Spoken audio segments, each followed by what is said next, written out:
চলো আমরা চলে যাবো ক্লাস সিলেক্টর। ওকে, এই ক্লাস কিন্তু আমরা সকল জায়গায় কি করব, ব্যবহার করবো। দেখো বলে কেটেছি, দেখো আগে সকল কোডটা আমি কেটে দিই, লাগবে না এখন আমার। ওকে, কি কাজ করো, ক্লাস। ওকে, এবার ক্লাস দিয়ে আমরা প্রত্যেকের শ্রেণীগত নাম দিয়ে দিব, আর একটা নাম দিয়ে দিব কি দিয়ে, কারণ আইডি কি জন্য, ইউনিকের জন্য। তো পি তো আর ইউনিক না, পি তো 1000 বার হবে, এ তো আর ইউনিক না 1000 বার। তখন কি করবো আমরা, বিকল্প সময় কি ইউজ করবো, ক্লাস। কি ইউজ করবো, আমাদের পরবর্তী প্রজেক্টে একদম 95% বলতে পারো, 95 না 9ই বলতে পারো, 8 ক্লাস কি ইউজ হবে, ক্লাস। ঠিক আছে, বা 95-এ ধরো। ওকে, ক্লাস ইউজ হবে। ঠিক আছে, এর পাশাপাশি ডিসেন্ডেন্ট একটা আছে, সেটাও দেখাবো আমরা। এই যে ক্লাস চলে যায়, আমরা এই যে ক্লাস ইউজ করতে হলে আমার কি করতে হবে, প্রত্যেক ট্যাগকে নাম বলে দিতে হবে ক্লাস দিয়ে। ক্লাস অ্যাট্রিবিউট, ক্লাস এটা সিএসএস অ্যাট্রিবিউট। ঠিক আছে, ক্লাস নাম কি দেওয়া, এটা হেড দিলাম, হেডিং 1। এটা একটা ক্লাস দিয়ে দিই। এবার আমরা ক্লাস দিয়ে কাজ করব। কাজের ক্ষেত্রে কিন্তু আমাদের সবগুলো লাগে, তাই দেখাচ্ছি আমি। প্যারা 1 বা প্যারাগ্রাফ 1 মানুষের নাম দেয়, এটা হচ্ছে কি হাইপার লিঙ্ক 1 ক্লাস। এটা কি হাইপার লিঙ্ক, এইচপি লিঙ্ক 1 দিলাম। আচ্ছা, এদের কল করতে তাই না এখানে, তাও দেখো হেডিং 1 এখানে এন হবে, হেডিং 1। আর এটা কি বলতো, ডিক্লারেশন এরিয়া। কিন্তু আমাদের ব্রাউজার এটা বুঝবে না, এটা তো টাইপ সিলেক্ট হয়ে গেল। কি হয়ে গেল, তাহলে বুঝতে হবে কিভাবে, আগে ডট দিতে হবে। ব্রাউজার বুঝবে এটা একটা ক্লাস, দেখি একটা ক্লাসের সিএসএস। ওকে, প্যারা 1 আগে ডট দাও, তারপর ক্লাসের নামটা দাও, তারপর ডিক্লারেশন এরিয়া, তারপর হচ্ছে এ।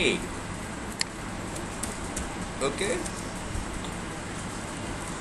এবার দেখো আমাদের হেডিং 1 প্যারা 1 এইচপিএল হাইপারলিঙ্ক 1। হেডিং 1 কে আমরা যদি সাপোজ একটা কাজ করি, আগে ডেন তো দিলাম। হেডিং 1 কে বলতেছি টেক্সট লাইন সেন্টার কালার কি হতে হবে বলতো, ব্লু। এই কাজ করে কিনা দেখো তো, ইয়েস কাজ করতেছি। ঠিক আছে, এবার হচ্ছে প্যারা 1 ডট টেক্সট লাইন জাস্টিফাই, আরটা কি বলতো, কালার গ্রিন। ওকে, হয়ে গেল। ঠিক আছে, এবার হচ্ছে আমাদের এ। এই যে এ কে বলতে পারি টেক্সট ডেকোরেশন নান, সরি কি দিলাম, টেক্সট ডেকোরেশন নান কালার রেড। দেখো, ওকে, ক্লাস কখন লাগে, ধরো আমি এখানে ক্লাসের নামটা না বলে কি বললাম, পি, তাই তো কাজ করতে, তাই না। এই যে এই পি তো কাজ করবে, যে পি ট্যাগ কাজ করবে তো, এই দেখো রিফ্রেশ দিই, সেভ করে দিয়ে মনে হয় আমি, তাও সেভ করে দিই, পি পি কাজ করতে না কেন, জাস্টিফাই তারা দিচ্ছি। এই দেখো গ্রিন হয়ে গেছে আবার। ঠিক আছে, এই যে হয়ে গেছে। কিন্তু আমার যদি এখন একাধিক পি থাকে, তখন আমরা কি করবো বলতো, এবার আমার পি কয়টা আছে, 3টা। এখন পিতে কতে কি হয়ে গেল, তিনটাই নাকি আলাদা হলো। এখন ভিন্ন ভিন্ন কালার, ক্লাস কি লাগবে, ক্লাস লাগবে। কি হবে, এটা প্যারা 1, এটা হচ্ছে প্যারা 2, এক নাম তো দেওয়া যাবে না। ঠিক আছে, প্যারা 3। ওকে, এটাকে আমি বলো প্যারা 1 দাও, প্যারা 1, শুধু সেই হবে, শুধু কি হবে, সেই হবে, এই কথা না, শুধু সেই হবে। ঠিক আছে, এখন আমি প্যারা 2 করবো, করো প্যারা 2। এবার কি সিঙ্গেল সিঙ্গেল তুমি ডিজাইন করতে পারবা, কালার রেড, আরটি কত, প্যারা 3 কালার ব্লু। দেখো এই সিঙ্গেল সিঙ্গেল ডিজাইন তখন আমরা কি ইউজ করি বলতো, ক্লাস। কি ইউজ করি, কিন্তু আইডিটা, তাও তো এটা সিঙ্গেল হলো না, এটা এটা তার স্ট্যান্ডার্ড ভ্যালুটা রইলো না, বুঝে আসছে। এখন আইডি কোন ক্ষেত্রে আবার সিঙ্গেল, দেখো এবার দেখো আমাদের এখানে একটা জিনিস কমন, এই 3টা প্যারাগ্রাফে কি কমন বলতো, ধরো প্যারাগ্রাফ 1-এ ফন্ট সাইজ ধরো 20 পিক্সেল, কত pixel, 20 pixel, font size 20 pixel, font size 20 দেখো কমন না ওকে আমরা বলতেছি কি আবার দেখো আমরা বলতেছি এবার টেক্সট ট্রান্সফর্ম আপার কেস বা ক্যাপিটালাইজ ওই যে প্রত্যেক শব্দে প্রথম অক্ষর কি হোক বড় হাতের হোক ঠিক আছে তারপর টেক্সট এন্ড জাস্টিফাই